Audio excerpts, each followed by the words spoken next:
সাম্প্রতিক সময়ে সোশ্যাল মিডিয়ায় বেশ আলোচনায় এসেছে দুই জনপ্রিয় অভিনেত্রী কেয়া পায়েল এবং জান্নাতুল সুমাইয়া হিমি। বিশেষ করে একটি নাটকের কিছু দৃশ্য ও পোশাক নিয়ে শুরু হয়েছে তুমুল বিতর্ক। দর্শকদের একাংশ মনে করেছেন বর্তমান নাটকগুলোতে এমন কিছু পোশাক ও উপস্থাপনা ব্যবহার করা হচ্ছে যা আমাদের সংস্কৃতির সঙ্গে পুরোপুরি সামঞ্জস্যপূর্ণ নয়।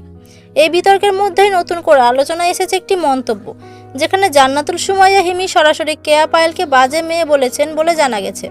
হিমির দাবি, নাটকের কেয়া পায়েল যে ধরনের পোশাক ব্যবহার করেছেন তা একেবারে গ্রহণযোগ্য নয় এবং সেই কারণেই তিনি এমন মন্তব্য করেছেন।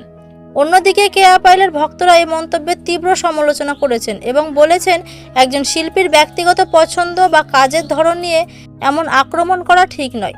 তাদের মতে নাটকের গল্প ও চরিত্র অনুযায়ী পোশাক নির্বাচন করা হয়, তাই এটাকে ব্যক্তিগতভাবে নেওয়া উচিত নয়।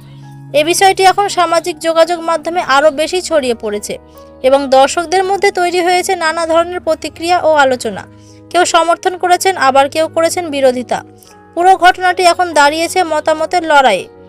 একদিকে সমালোচনা, অন্যদিকে সমর্থন। এই বিষয়ে আপনার কি মতামত কমেন্টে জানাতে ভুলবেন না। ধন্যবাদ।